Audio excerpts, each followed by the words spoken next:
The gallery was quiet that night, the kind of quiet that settles over expensive things when no one's around to appreciate them. I stood alone in the contemporary wing, my heels clicking softly against marble as I made my final rounds. Security guard on break, curator gone home. Just me, the art, and the city lights bleeding through floor-to-ceiling windows. I should have heard him coming, but I didn't. One moment I was adjusting the placard beneath a Rothko, and the next I felt him, a presence so commanding it made the air shift. I turned slowly, my breath catching before I even saw his face. He stood 15 feet away, hands in the pockets of a black suit that probably cost more than my yearly salary. Tall, broad-shouldered. The kind of man who didn't need to announce his power because it radiated from him, like heat from asphalt in summer. Dark hair swept back from a face that was all sharp angles and harder edges, except for his eyes. God, his eyes. They were fixed on me with an intensity that made my skin prickle. Not predatory exactly, something else, something that felt like recognition, though we'd never met. "We're closed," I said, proud that my voice came out steady. "The last tour ended 2 hours ago."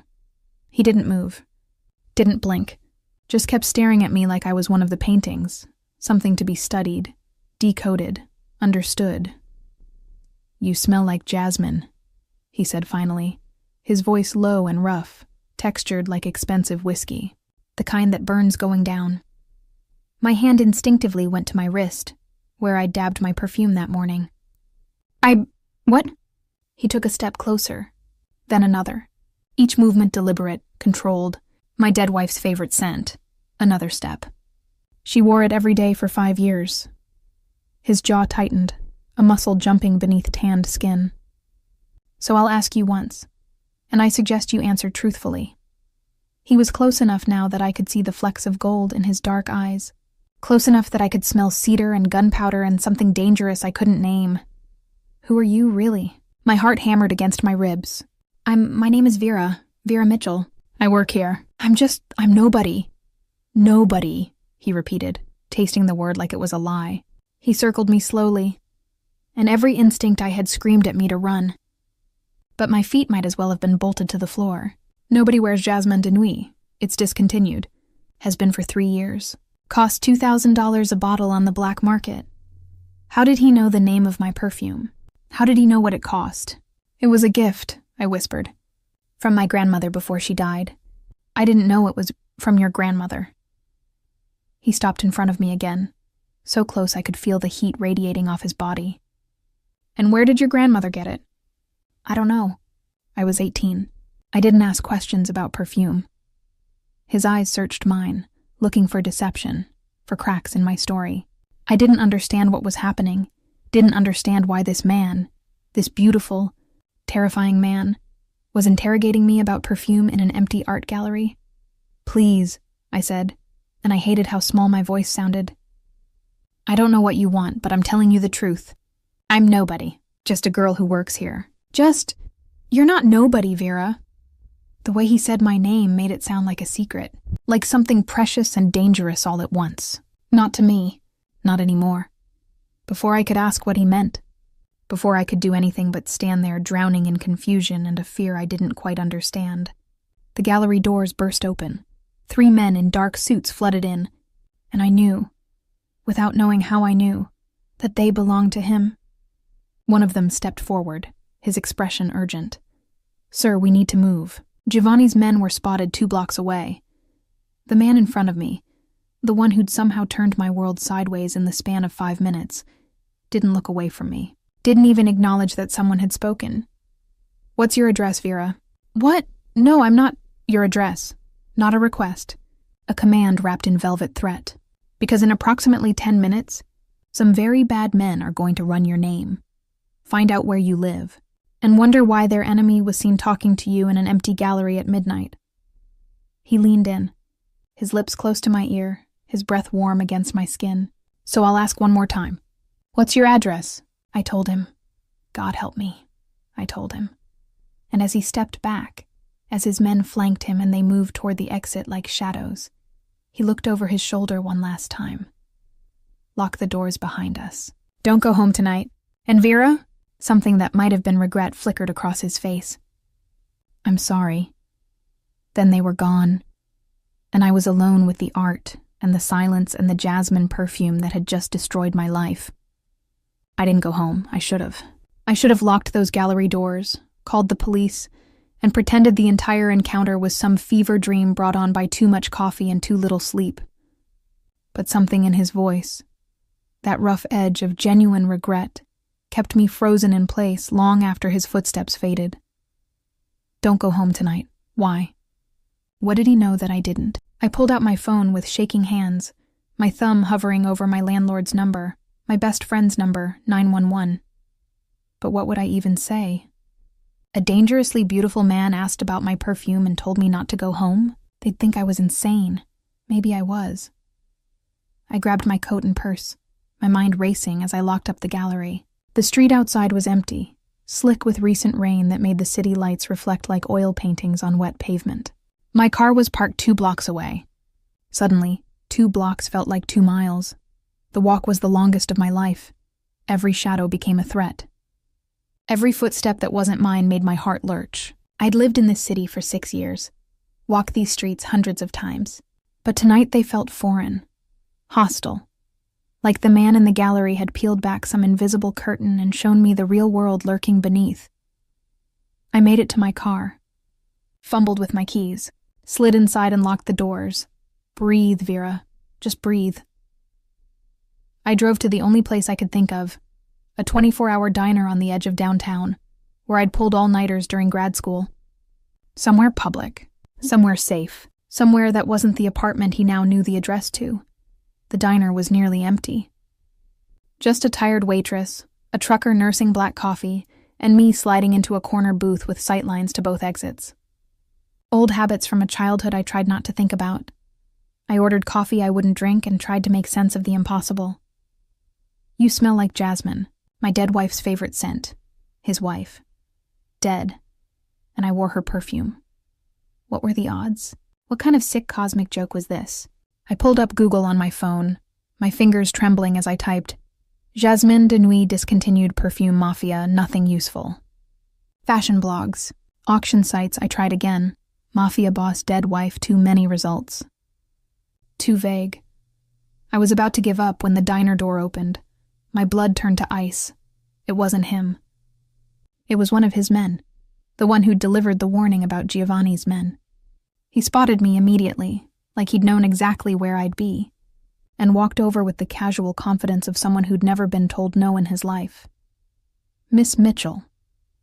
He slid into the booth across from me without invitation. Up close, he was older than I'd thought. 40, maybe. Silver threading through dark hair. A scar cutting through his left eyebrow.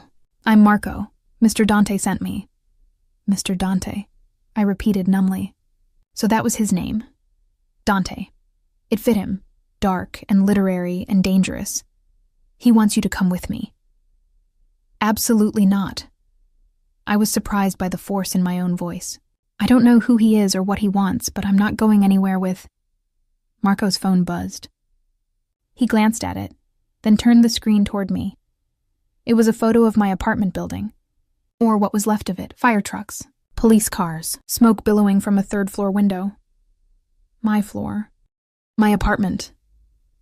Gas leak, Marco said quietly, pocketing his phone. At least that's what the fire marshal will conclude. Faulty stove. Tragic accident. His eyes met mine, and they weren't unkind. Just tired. You have 2 choices, Miss Mitchell.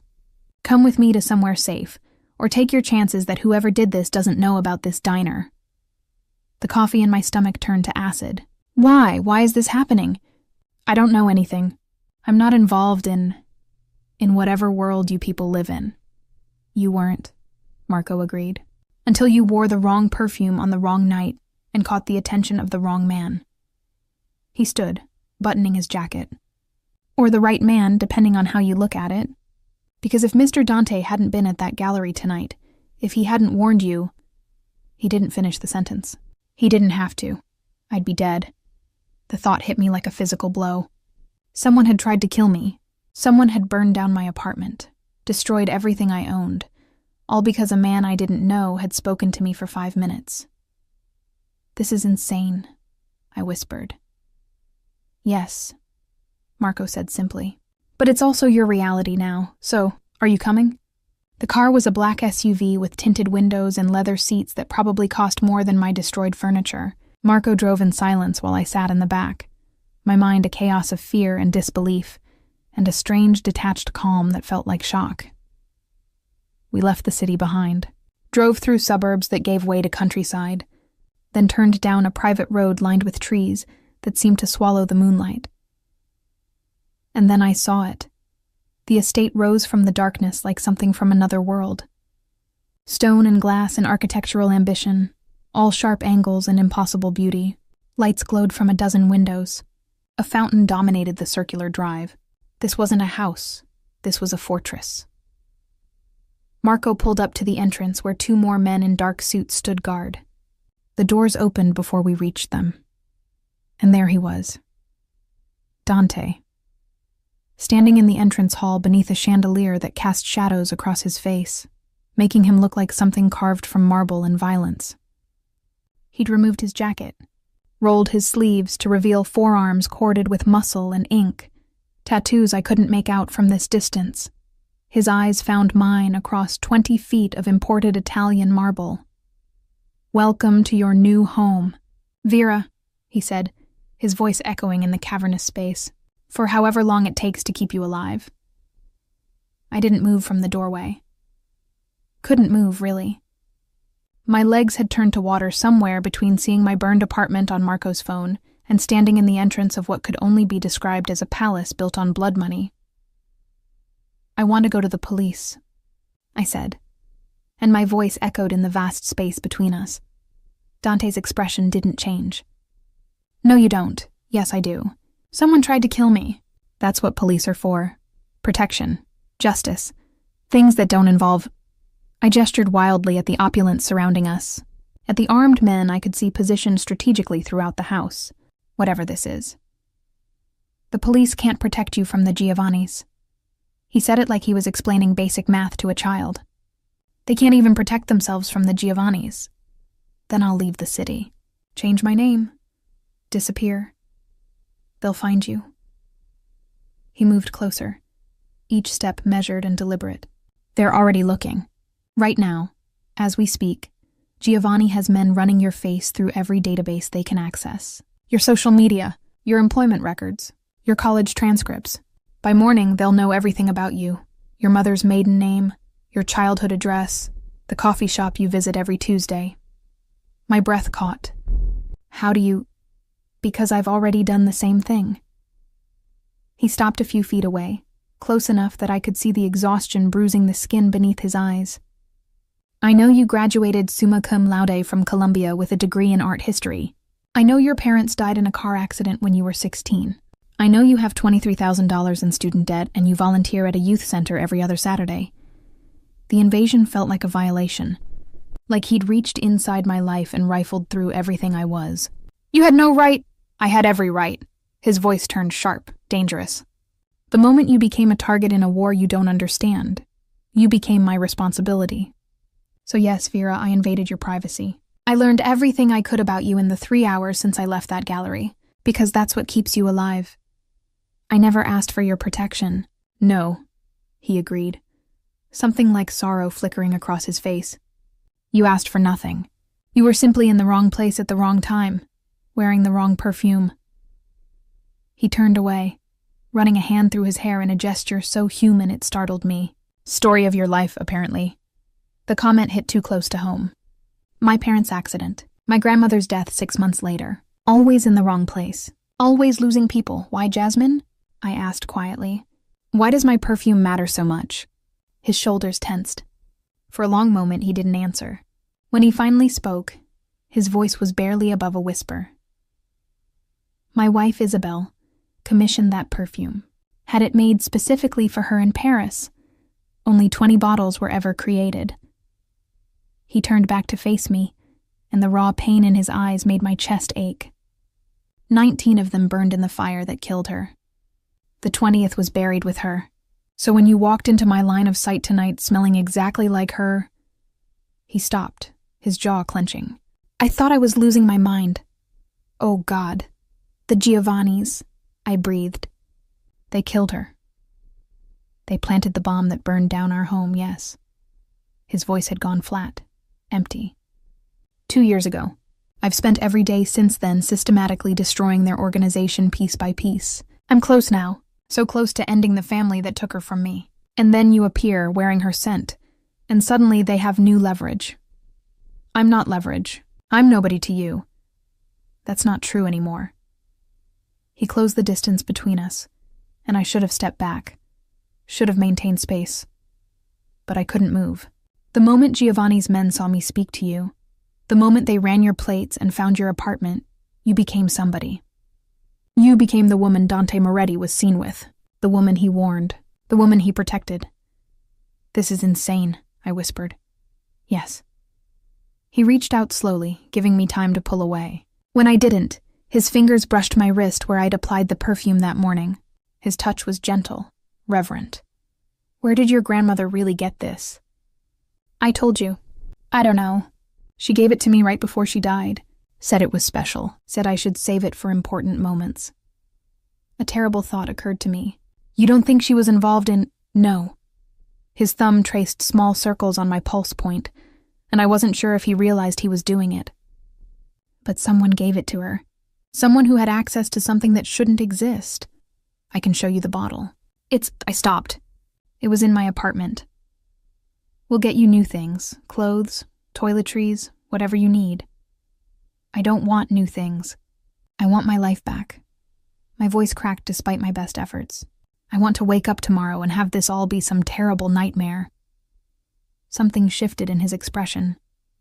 The hard edges softened just slightly. I know, and I'm sorry. Sorrier than you can possibly understand. He released my wrist, stepping back. Marco will show you to your room. It's in the east wing. Private, secure. There's a bathroom, a closet with clothes that should fit. If you need anything, I need to not be here. I know, he said again. But here is where you're safest. Here is where you stay alive. He turned toward the staircase, then paused. For what it's worth, Vera, I wish I'd never walked into that gallery tonight. I wish I'd taken a different route, gone to a different meeting, been anywhere but there. His eyes met mine one last time. Because you deserve better than to be pulled into my war. Then he was gone, disappearing into the shadows of his fortress, leaving me alone with Marco and the devastating realization that my life as I knew it was over. The room Marco led me to was bigger than my entire apartment had been. Floor-to-ceiling windows overlooked, manicured gardens that disappeared into darkness. A 4-poster bed dominated the space, dressed in silk sheets that probably cost more than my monthly salary. The closet he'd mentioned was actually a walk-in the size of my old bedroom, filled with clothes that were exactly my size. He'd known. Dante had known my measurements, my style, everything. I should have been more disturbed by that. Instead, I was just tired. There's a lock on the door, Marco said from the threshold. But I wouldn't recommend using it. If something happens and we need to get to you quickly, what could possibly happen? I'm in a fortress surrounded by armed men. His expression was grim. The Giovannis have gotten into more secure locations than this.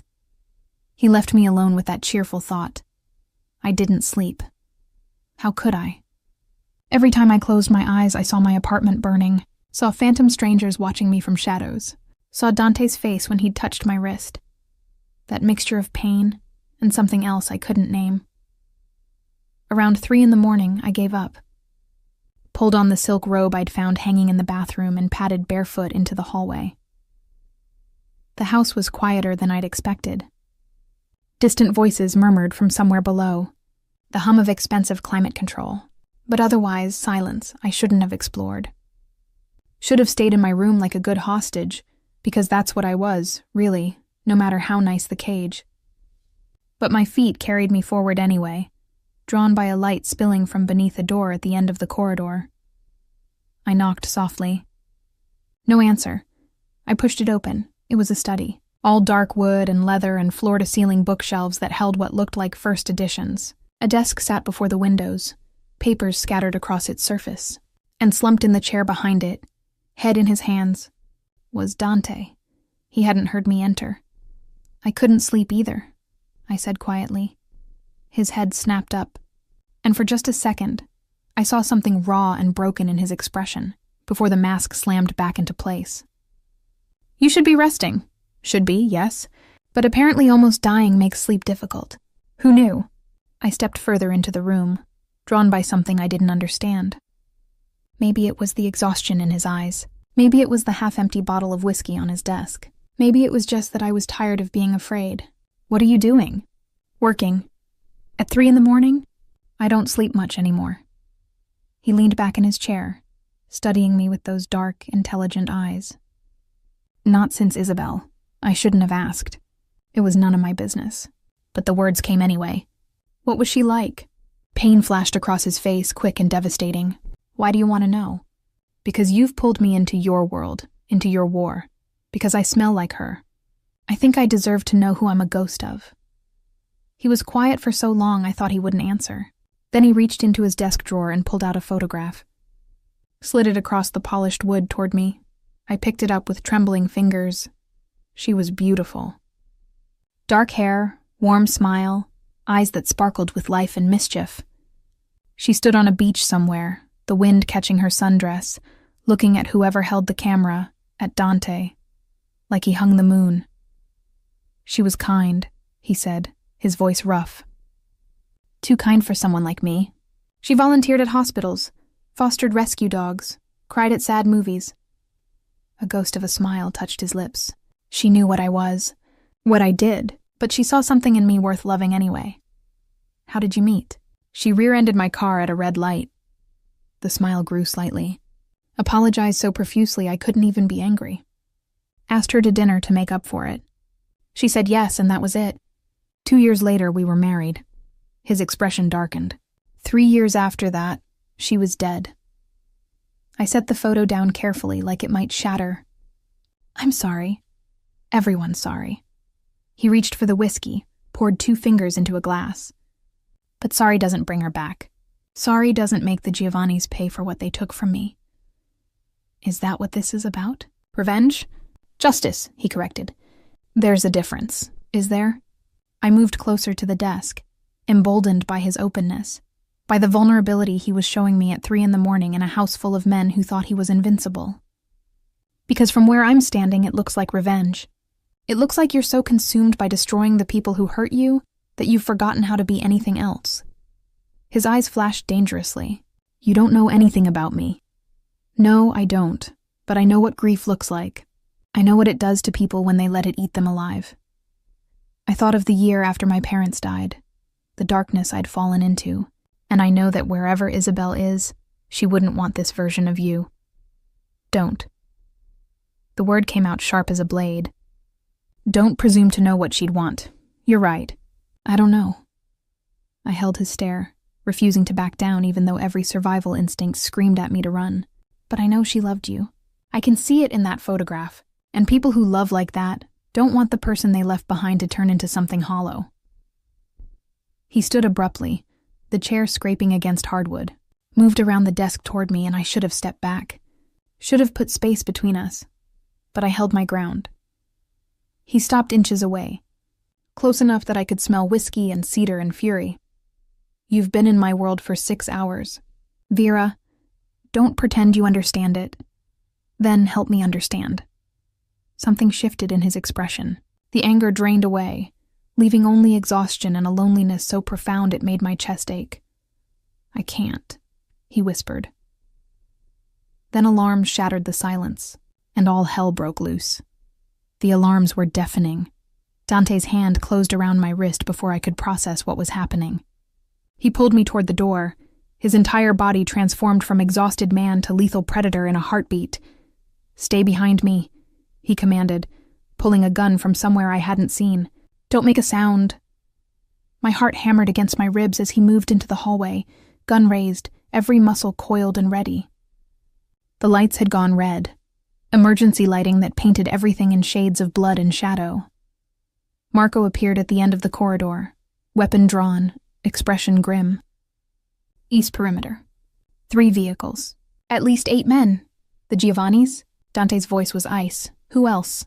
Gunfire erupted from somewhere below. The sound made me flinch. made everything inside me scream to run, hide, disappear. But Dante's grip on my wrist was iron, anchoring me to his side. "Get her to the safe room," he ordered Marco. "No." The word left my mouth before I could stop it. Both men turned to stare at me like I'd lost my mind. Maybe I had. "If they're here for me," I started. "They're here to send a message," Dante cut me off. "You're just the excuse. Now move." More gunfire. Closer this time, shouting in Italian. The sound of breaking glass. Marco grabbed my other arm, trying to pull me away from Dante. But something in me rebelled. Something primal and furious that was tired of being a victim. Tired of being protected. Tired of being the reason people died. "Let me go to them," I said desperately. "Let me tell them I'm nobody to you. That you were just—" Dante spun on me, and the fury in his eyes stole my breath. "You think they'll believe that? You think they'll just let you walk away after burning down your apartment?" He released my wrist only to cup my face with both hands, forcing me to meet his gaze. "They'll torture you for information you don't have. They'll use you to draw me out. And then they'll kill you anyway because that's what they do. Then what's the point?" My voice cracked. "If I'm dead either way, you're not dead." His thumbs brushed my cheekbones, the gesture absurdly gentle given the chaos erupting around us. "I won't let you be dead. Do you understand me?" I didn't get a chance to answer. An explosion rocked the house. The floor beneath us shuddered. Dante's arms came around me, pulling me against his chest as plaster rained from the ceiling. "Safe room. Now!" he snarled at Marco. This time I didn't fight. Marco dragged me down a different corridor while Dante disappeared in the opposite direction, toward the gunfire, toward the danger. My last glimpse of him was his back, shoulders squared, gun raised, walking into hell like it was just another Tuesday. The safe room was hidden behind a bookshelf that Marco opened with some trick I didn't see. Steel walls, monitors showing different angles of the estate, a weapons cache that made my stomach turn. "Stay here," Marco said, already turning to leave. "Wait." I grabbed his arm. "Is this normal? Do people attack this house often?" His expression was unreadable. "The boss has enemies. They get bold sometimes. Stupid, but bold." "Will he—" I couldn't finish the question. "Mr. Dante doesn't lose." Marco's hand was on the door. He can't afford to. Then I was alone with the monitors and the guns, and the sound of my own ragged breathing. I watched the screens. Watched Dante move through his house like a force of nature, taking down attackers with brutal efficiency. Watched his men form defensive positions. Watched the Giovannis, because that's who they had to be, push forward with reckless aggression. This was his world. Violence and strategy, and split-second decisions between life and death. And I was the catalyst for tonight's bloodshed. The monitors showed the main entrance. A man I didn't recognize, older, silver-haired, expensive suit, stood surrounded by guards. He was shouting something. The camera had no audio, but I could read his body language. He was looking for something, looking for me. On another screen, Dante appeared, moved into the entrance hall, faced down the silver-haired man with his gun lowered but ready. They were talking. Negotiating, maybe. The silver-haired man gestured wildly. Dante stood perfectly still, a statue carved from rage and control. Then the older man smiled, said something that made Dante's entire body go rigid, and I knew somehow that he'd threatened me. What happened next unfolded in seconds, but felt like hours. Dante raised his gun. The older man's guards moved. Gunfire erupted in a coordinated chaos that left 3 men down before they'd fully drawn their weapons, but one got a shot off.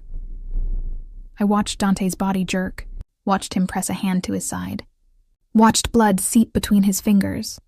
My scream caught in my throat. He didn't go down. Didn't even slow down. Just kept moving forward, kept firing, until the silver-haired man was on his knees with a gun to his head, and the entrance hall was littered with bodies. I couldn't see what Dante said, but I saw the older man's face drain of color. Saw him nod frantically. Saw Dante signal to his men. The attack was over, but Dante was bleeding. I was out of the safe room before conscious thought caught up with instinct. Racing through corridors I didn't know, following the trail of my own panic until I burst into the entrance hall. Dante stood among the carnage, still on his feet, hand pressed to his side. His shirt was soaked with blood. His face was pale. His eyes found mine across the bodies and the broken glass and the smoke. "I told you to stay in the safe room," he said, and his voice was steady even as he swayed slightly. "You're bleeding. I've bled before. Dante." He took one step toward me, then another. Made it 3 feet before his legs gave out. I caught him as he fell, my hands coming away red with his blood. And all I could think was, not him too. Please God, not him too.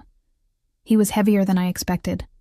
I went down with him, our bodies hitting the marble floor hard enough to bruise.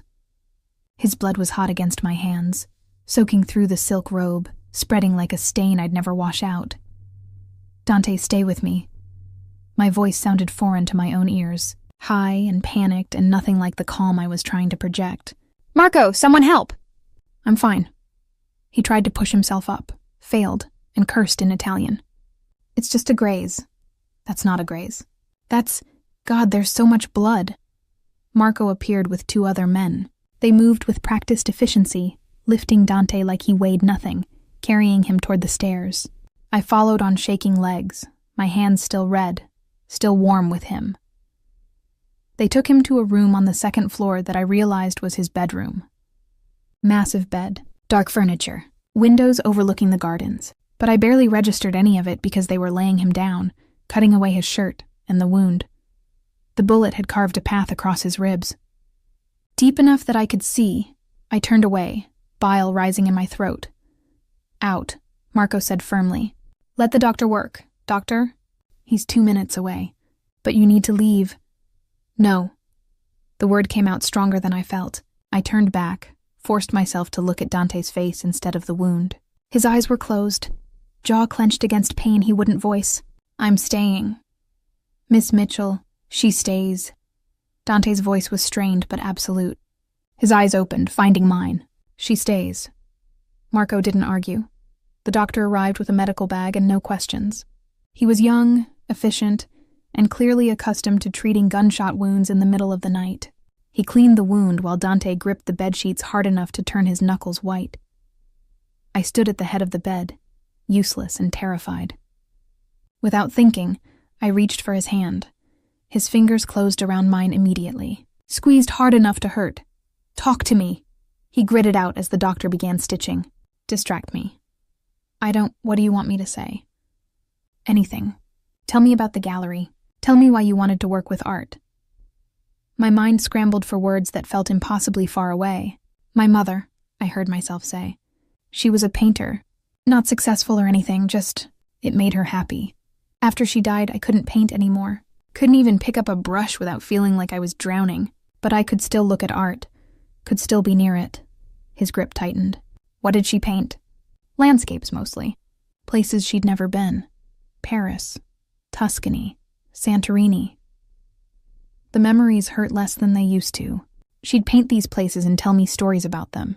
Said one day we'd visit them together. "Did you?" "No. She died before we could." The doctor worked silently, needle and thread pulling skin together.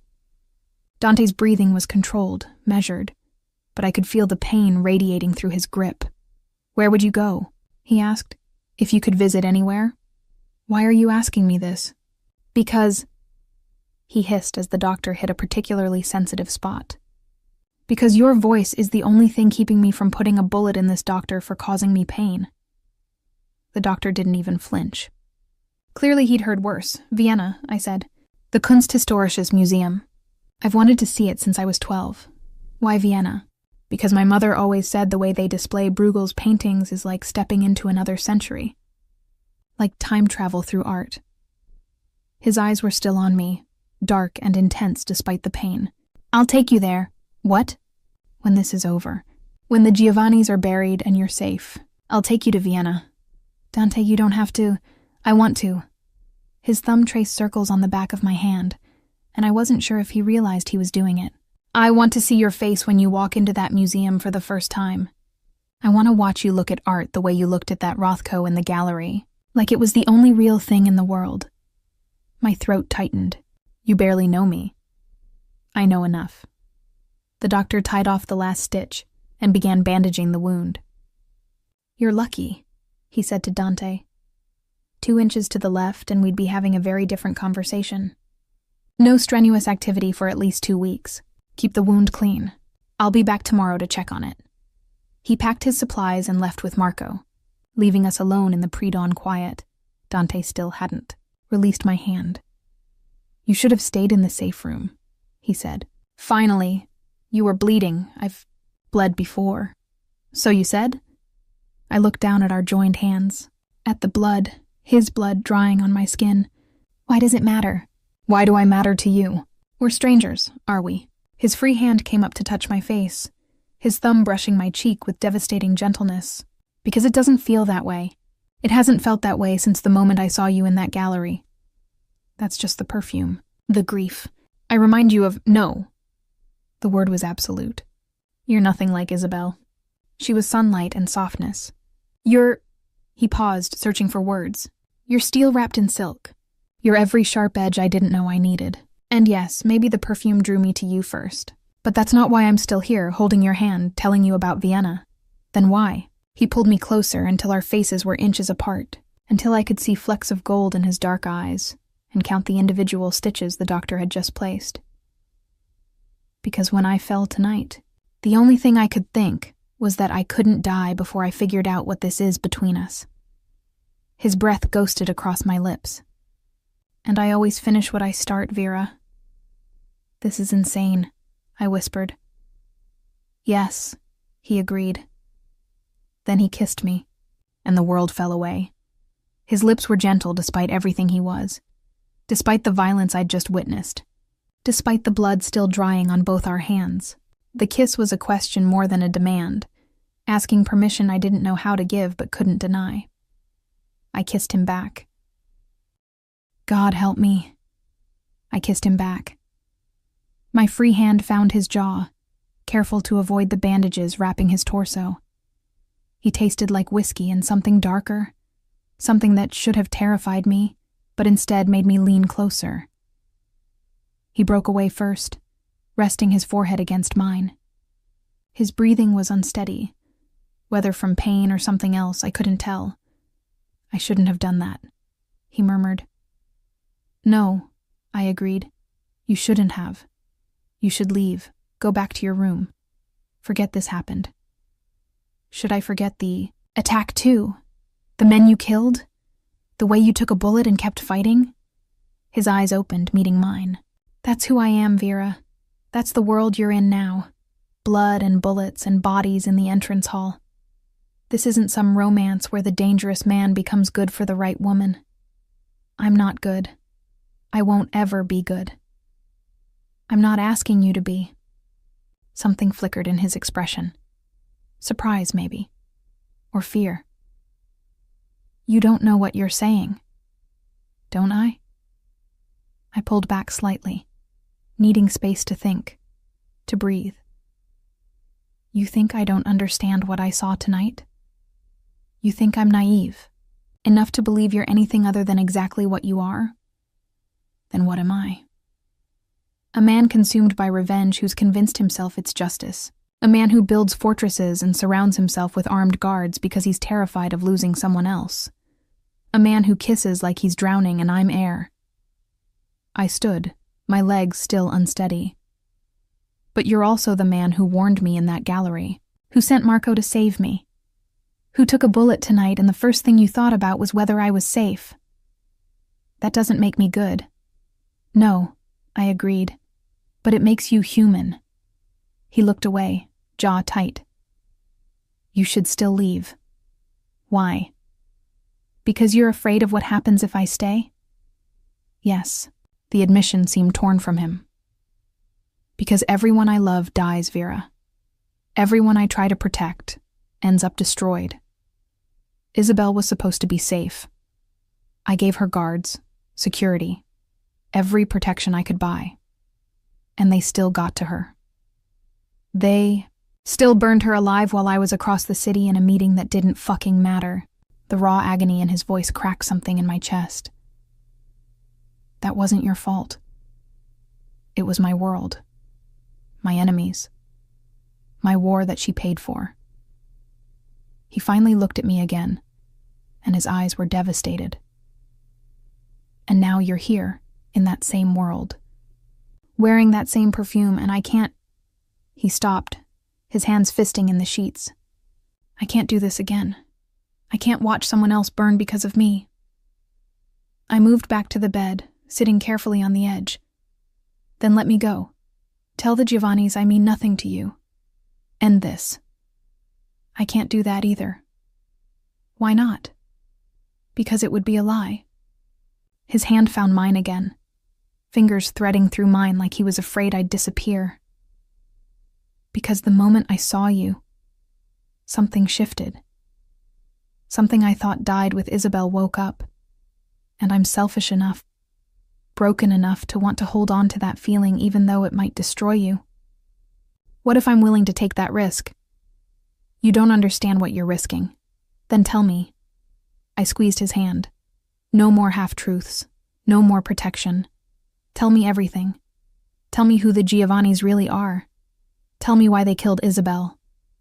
Tell me what you're planning and what happens when this war of yours finally ends. He studied me for a long moment, and I could see the war playing out behind his eyes. The desire to protect me warring with something else.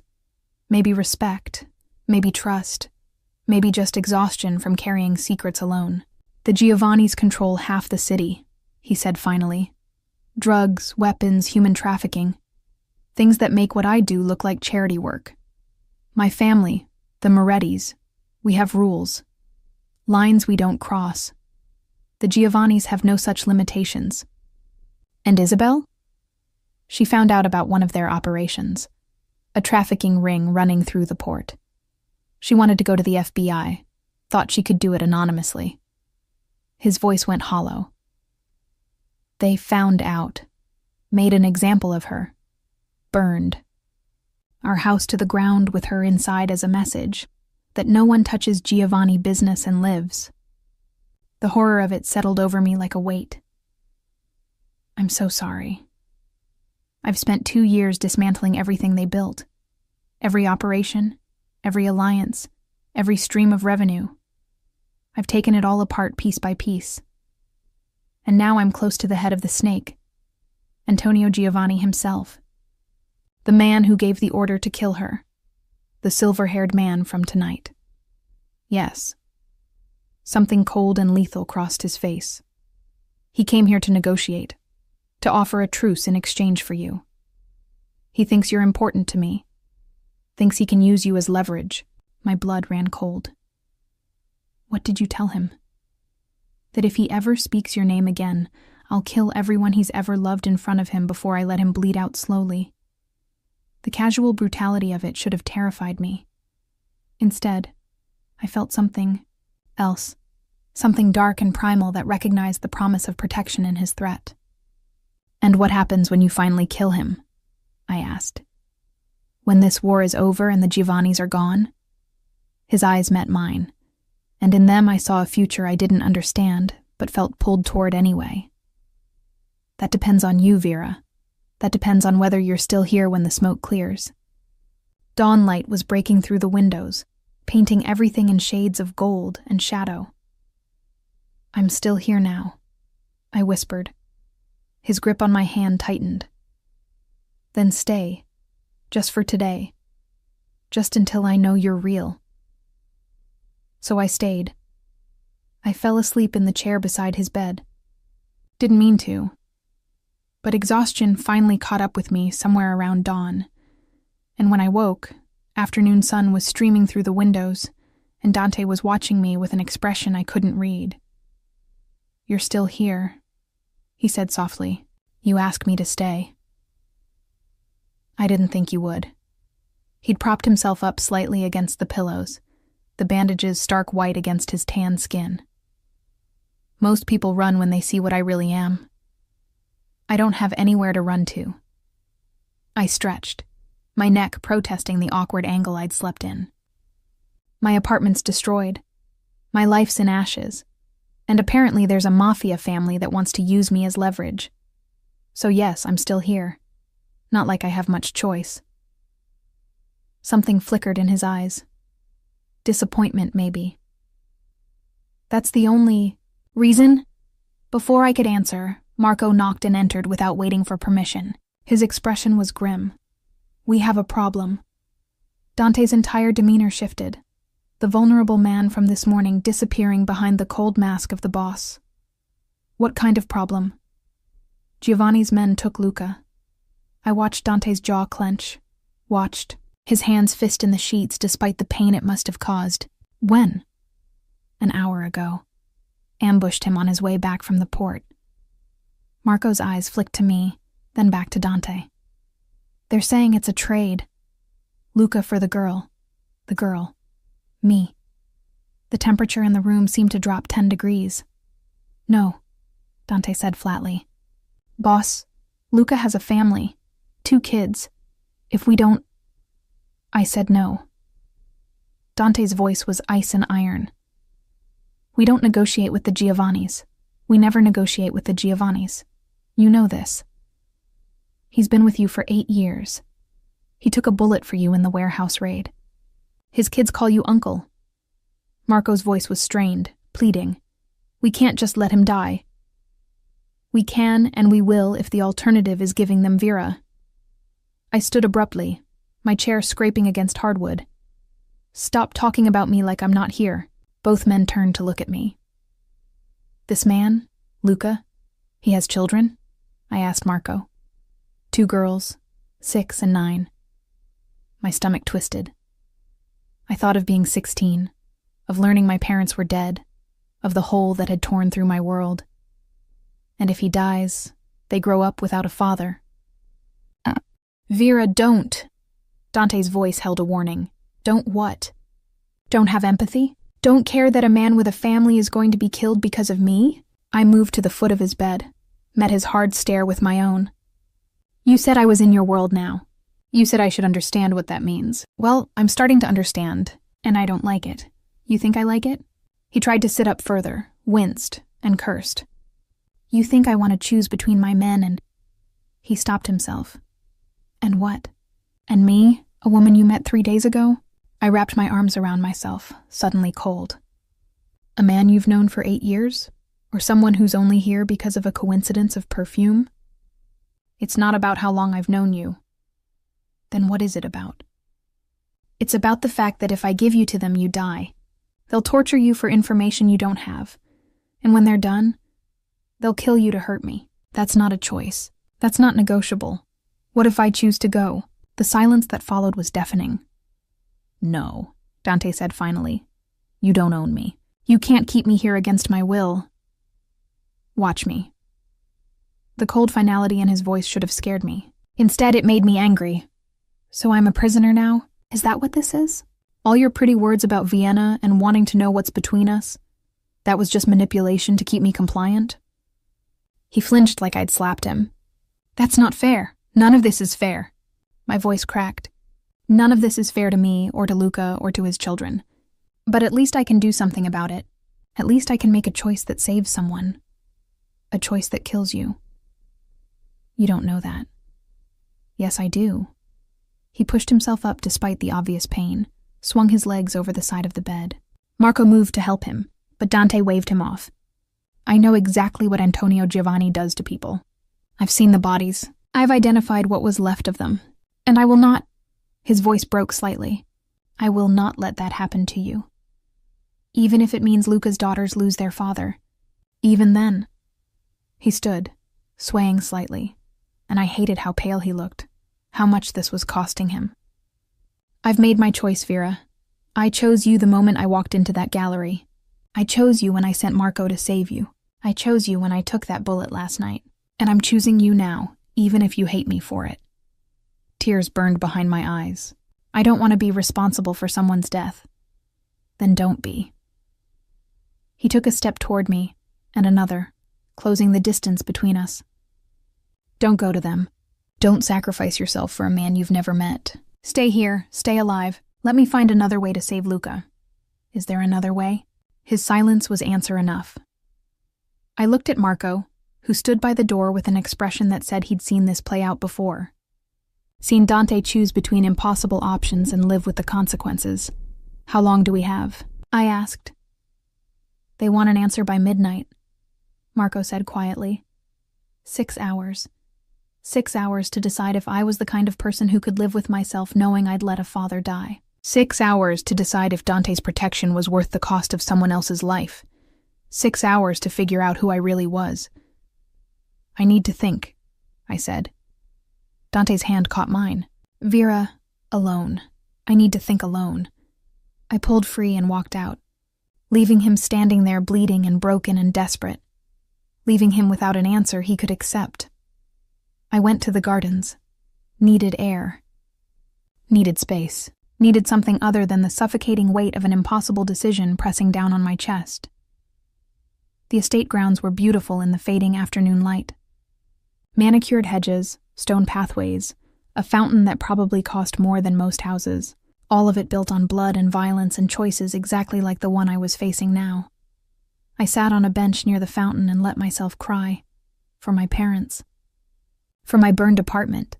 For the normal life I'd never get back. For Luca's daughters who might lose their father because of me. For Dante, who'd looked at me like I was both his salvation and his destruction. He won't let you do it, you know. I looked up to find an older woman standing on the path. She wore a simple black dress, her silver hair pulled back in an elegant bun.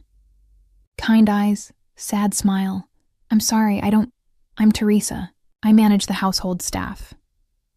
She sat beside me without invitation. I've worked for the Moretti family for 30 years. Watched Dante grow from a boy into what he is now. Did you know Isabel? I did. Her smile turned bittersweet. She was lovely, too good for this world. She tried so hard to see the best in everyone, even when the worst was staring her in the face. He loved her very much. He did, and it destroyed him when she died. Teresa's hand found mine, warm and steady. He's not been the same since. Colder, harder, more willing to burn the world down to get what he wants. But she studied my face. You've cracked something in him. Something I thought was dead. I don't understand what you want me to say. I want you to understand what you mean to him, and what he'll do to keep you safe. She squeezed my hand. He'll let Luca die. He'll let a dozen men die. He'll let this entire estate burn to the ground before he lets Antonio Giovanni take you. That's not negotiable. That's not changeable. That's simply who Dante is. That's not fair to Luca. No, she agreed. But fairness died in this world a long time ago. Now there's only survival. Only choices between terrible options. Only living with the consequences. How do you live with it? I asked desperately. How do you work here? Knowing what he does, what he's capable of. Because I also know what he's capable of protecting. What he's capable of loving. Teresa stood, smoothing her dress. Isabel made her choice to be with him knowing the risks. Luca made his choice to work for him knowing the risks. Now you have to make yours, Vera, but make it for yourself. Not for guilt, not for some man you've never met. Make it because it's what you want. She left me alone with the fountain and the dying light, and a clarity I didn't want, because I knew what I wanted. God help me. I knew. I found Dante in his study, standing at the windows despite the doctor's orders. His back was to me, shoulders tense, one hand pressed against his bandaged ribs. You should be resting, I said from the doorway. I'll rest when you're safe. He didn't turn around. Have you made your decision? Yes, I watched his entire body go rigid, watched him brace himself for words that would break him. I'm staying. He spun around so fast it had to hurt. What? I'm staying. I'm not going to the Giovanni's. I'm not sacrificing myself. The words felt like both liberation and damnation. I'm choosing to stay here. With you. The relief that flooded his face was so profound it made my chest ache. Vera, but you have to promise me something. I moved into the room, each step feeling momentous. You have to promise me you'll do everything possible to save Luca, that you'll find another way, that you'll try. I will. I swear to you I will. He closed the distance between us, his hands framing my face like I was something precious. But why? Why did you choose to stay? Because Teresa was right. Everyone in your world makes their choices knowing the risks. Luca chose this life. I didn't. But I'm choosing it now. I met his eyes. Let him see the truth in mine. I'm choosing you, not because I'm trapped or because I have nowhere else to go, but because in 3 days, you've made me feel more alive than I have in years. Because when you kissed me this morning, I finally understood what my mother meant when she talked about art. About finding something so beautiful and terrible that it changes you forever. His thumb traced my bottom lip. I'm not beautiful. Yes, you are. You're beautiful and brutal and broken, and I should run as far from you as possible. I turned my face into his palm. But I'm not going to. I'm going to stay right here and see where this impossible thing between us leads. It might lead nowhere good. I know. It might destroy us both. I know that too. He kissed me then. And this time there was no gentleness. This time it was desperation and relief and claim all wrapped into one. His hands tangled in my hair, pulling me closer despite his injuries. I wrapped my arms around his neck carefully, trying not to hurt him, trying not to break this moment. When we finally broke apart, we were both breathing hard. I need to make some calls, he said, his forehead resting against mine. If I'm going to save Luca, I need to move fast. But after, his eyes burned into mine, after you and I are going to talk about what this means. What you staying means. I'm not going anywhere. Promise me. I promise. He kissed me once more, soft and devastating. Then he pulled away, moving to his desk with renewed purpose. I watched him work, making calls, issuing orders, orchestrating whatever plan he was, building to save his man without losing me. And I realized with startling clarity that I'd just chosen.